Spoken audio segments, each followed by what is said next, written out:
Starting tomorrow, the United States will implement reciprocal tariffs on Việt other Nam và nations. Trung Quốc đã ra tuyên bố chung về việc tiếp tục làm sâu sắc quan hệ đối tác, hợp tác chiến lược toàn diện. Cuộc chiến thương mại giữa hai nền kinh tế lớn nhất thế giới, hàng hóa Trung Quốc nhập khẩu vào nước này phải đối mặt với mức thuế quan lên đến 245%. Và khoảng 300 người gồm các lực lượng chức năng và người dân địa phương đã tham gia chữa cháy trong nhiều giờ. Thế giới đang chuyển mình, không phải bằng sự ồn ào mà bằng những chấn động ngầm sâu. Từ thiên tai, chính trị đến dịch bệnh, chúng ta đã và đang chứng kiến những sự kiện làm thay đổi trật tự vốn có. Nhưng điều đáng chú ý là có người đã nhìn thấy những điều đó từ trước. Video này tổng hợp một loạt tiên tri được Vajna Thiên Kim, một nhà chiêm tinh học, một nhà hoạt động vì môi trường ghi nhận từ sớm trước khi chúng trở thành hiện thực. Chuỗi sự kiện trong video này được trình bày dưới góc nhìn phân tích những ứng nghiệm thần kỳ của những lời dự báo đã được đưa ra theo mốc thời gian thực, thời điểm dự báo, thời điểm sự kiện xảy ra, mức độ trùng khớp về vị trí, tính chất và hệ quả. Mục đích là để quý vị có thể đánh giá khả năng dự báo của Vajna Thiên Kim trên cơ sở các bằng chứng cụ thể. Cùng nhau điểm qua những tiên tri đã chính xác của Vajna Thiên Kim nhé! 1. Cơn bão Yagi. Tháng 9 năm 2024, Việt Nam chứng kiến một trong những hiện tượng khí tượng khốc liệt nhất trong nhiều thập kỷ, cơn bão Yagi. Chỉ trong vòng 48 giờ, bão Yagi tăng cấp từ cấp 8 lên cấp 16, trở thành cơn bão tăng cấp nhanh nhất trong lịch sử khí tượng Việt Nam. Hơn 350 người thiệt mạng và mất tích. 26 tỉnh thành bị ảnh hưởng, trong đó có Hà Nội, nơi ghi nhận hàng trăm cây xanh bật gốc trong một đêm. Trước đó hơn 14 ngày, Vajna Thiên Kim đã đăng tải một dòng trạng thái thật sự lo lắng cho miền Bắc, Trung về tình hình bão lũ sắp đến. Giai đoạn này, Kim ở miền Bắc nhiều, cụ thể di chuyển giữa Hạ Long và các tỉnh lân cận. Cụ thể hôm nay tại Hà Nội, Kim vừa thấy dị tượng khi thiền. Dự báo không chỉ đúng về thời gian mà còn trùng khớp tuyệt đối về vị trí, tốc độ phát triển và tính chất phá hoại của cơn bão. Đây là một ví dụ điển hình cho khả năng quan sát không gian, thời gian vượt khỏi khuôn khổ khí tượng truyền thống mà Vajna Thiên Kim đã nhiều lần thể hiện trong các bản dự báo công khai của mình. 2. Cơn bão Trà My. Chưa đầy 2 tháng sau, miền Trung Việt Nam lại tiếp tục hứng chịu một cơn bão khác. Trong 3 ngày từ ngày 9 đến ngày 12 tháng 10 năm 2024, bão Trà My gây ngập lụt diện rộng và sạt lở đất ở nhiều tuyến quốc lộ.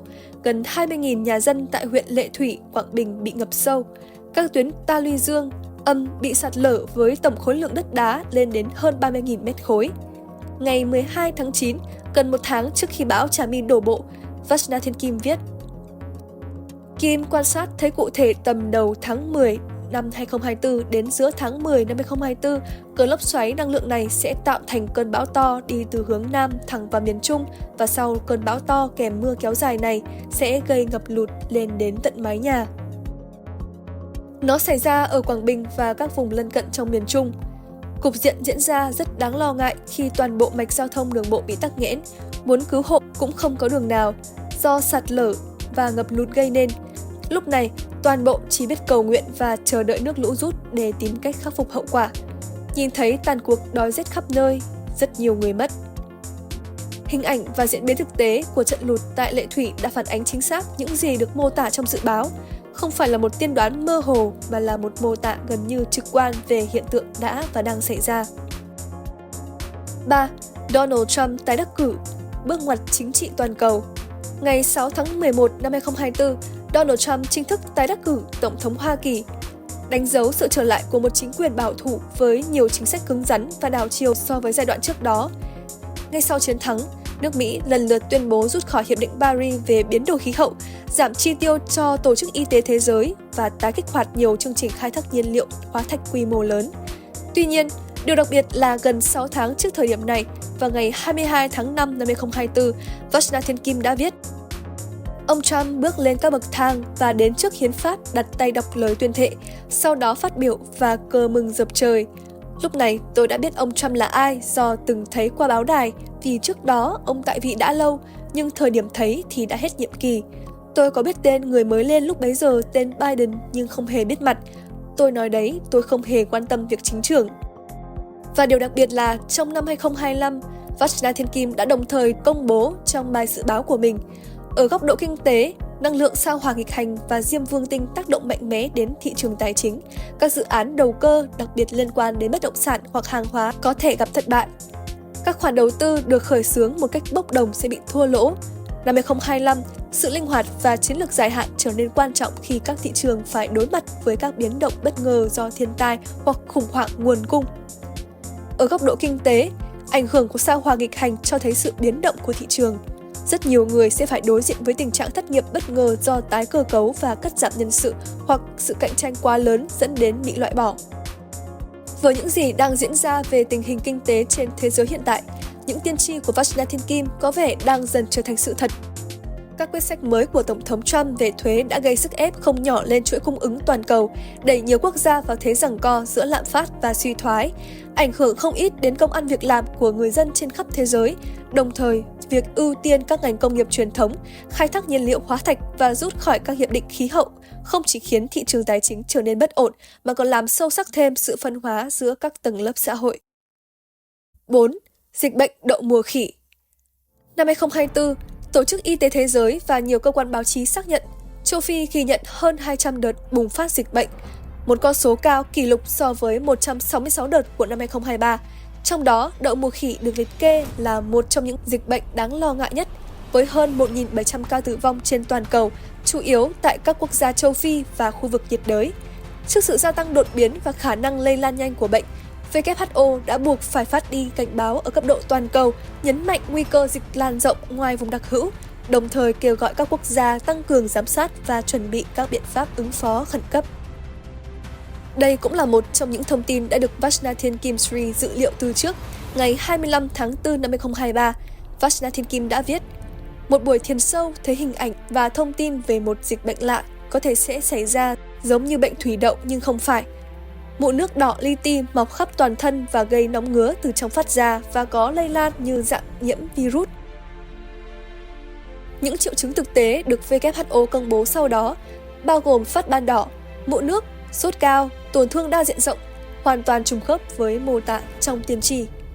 Đây không chỉ là một tiên đoán y tế mà là lời cảnh báo sớm về một xu hướng dịch bệnh toàn cầu mới đang hình thành trong bối cảnh khí hậu biến đổi và hệ miễn dịch cộng đồng đang bị tổn thương. Tuy nhiên, đây không phải là lần duy nhất Vajna Thiên Kim phát đi cảnh báo về dịch bệnh. Hãy cùng theo dõi video tiếp theo, Giọt nước mắt hóa đá, Vajna Thiên Kim và tiên tri về dịch bệnh năm 2025 để lắng nghe sâu hơn những thông tin về dịch bệnh được Vajna Thiên Kim chia sẻ. Ngày 14 tháng 4 năm 2025, Vajna Thiên Kim cập nhật một thông tin tiên tri như sau: không dừng lại ở việc cháy rừng mà đáng lo ngại cho Quảng Ninh là trong thời thiền định trưa nay, tôi nhìn thấy sóng âm dạng lốc, bão đang tiến thẳng vào trái đất đến miền Bắc nước ta, cụ thể hướng thẳng về Quảng Ninh. Sâu hơn, cô chia sẻ, tầm chưa đầy một tháng, từ ngày mùng 4 đến ngày mùng 5 tháng 5 trở đi và có thể sớm hơn thì Quảng Ninh sẽ đón một cơn bão to với sức gió vùng gần tâm bão mạnh cỡ cấp 7, cấp 8, giật cấp 11. Nếu trên đường đi có giảm tốc độ do vật cản hoặc yếu tố khác thì tầm chưa đầy 50 ngày sẽ đến. Bài viết đã nhận được rất nhiều phản hồi cả thuận chiều lẫn trái chiều từ cộng đồng. Tuy nhiên, đa số các phản hồi đều cho rằng không hề có bất cứ căn cứ khoa học nào cho việc xuất hiện bão trong thời điểm tháng 5 năm 2025. Tuy nhiên, hãy cùng chờ xem thực hư sẽ diễn ra như thế nào và đừng quên chuẩn bị phòng chống cơn bão có thể đến để giảm thiểu thiệt hại nhất có thể. Vajna Thiên Kim là một nhà hoạt động vì môi trường, đồng thời cũng là một người có khả năng tiên tri dựa trên chiêm tinh học. Trong những năm vừa qua, tính từ thời điểm của đại dịch Covid-19, Vajna Thiên Kim đã có những đóng góp đáng kể thông qua hoạt động chăm sóc sức khỏe cộng đồng không thu phí, các chương trình phục hồi sức khỏe chuyên sâu và các lớp học miễn phí nhằm mục đích cung cấp cho cộng đồng các biện pháp dự phòng chủ động, một lối sống hòa thuận với thiên nhiên. Hàng năm, cô đều công khai các bản dự báo tổng quan năm mới dựa trên hệ thống chiêm tinh học, trong đó có những hình ảnh minh họa và mô tả cụ thể từng hiện tượng có thể xảy ra. Đầu năm 2025, cô thực hiện một thử nghiệm đặc biệt nhằm kiểm chứng hiệu quả của phương pháp thở Hama Breath do chính mình phát triển. Ngồi thiền 60 phút trên đỉnh Kalapatha, Himalaya ở độ cao 5.550m. Trong điều kiện âm 25 độ C mà không dùng quần áo bảo hộ. Kết quả này đã được đưa tin trên nhiều cơ quan báo chí lớn như Nhân dân, VTV, Lao động, VN Express và được cộng đồng chuyên môn quan tâm như một dấu mốc vượt giới hạn sinh lý thông thường. Nhờ đó mà Vajna Thiên Kim đã thực chứng thành công phương pháp Hama Breath, một phương pháp mang lại tấm lá chắn sức khỏe toàn diện cho mỗi con người. Vajna Thiên Kim luôn nhấn mạnh rằng, mục đích của quyết định buộc phải đưa ra các lời tiên tri thực sự xuất phát từ mục tiêu nâng cao nhận thức cộng đồng về môi trường và thúc đẩy hành động bảo vệ hành tinh. Mỗi dự báo, mỗi thử thách mà cô thực hiện đều nhằm gióng lên hồi chuông cảnh tỉnh về thực trạng biến đổi khí hậu, ô nhiễm không khí và sự suy giảm sức khỏe cộng đồng. Những vấn đề đã và đang hiện hữu, không còn là câu chuyện của tương lai xa. Như chính cô từng chia sẻ, hành động của tôi không nhằm mục đích chứng tỏ bản thân, mà là để kêu gọi tất cả hãy nhận thức rằng vấn đề biến đổi khí hậu không còn là vấn đề của tương lai, nó đã hiện diện ở đây và bây giờ. Thiên nhiên không phải kẻ thù để chinh phục hay chạy trốn, mà là nguồn sống cần được bảo vệ. Mỗi người đều có thể làm gì đó cho hành tinh này vì sự sống của chính mình và các thế hệ mai sau. Những thông tin chúng tôi đưa ra không nhằm khẳng định bất kỳ tín ngưỡng hay lý thuyết nào, mà đơn thuần là một bản tin tổng hợp những dự báo đã trở thành hiện thực với độ chính xác về thời gian, không gian và tính chất sự kiện. Trong thời đại mà con người dễ đánh mất sự nhạy cảm với các tín hiệu ban đầu, những lời cảnh báo xuất phát từ chiều sâu trực giác nếu được quan sát bằng thực tế nên được nhìn nhận với một góc nhìn công bằng và khoa học.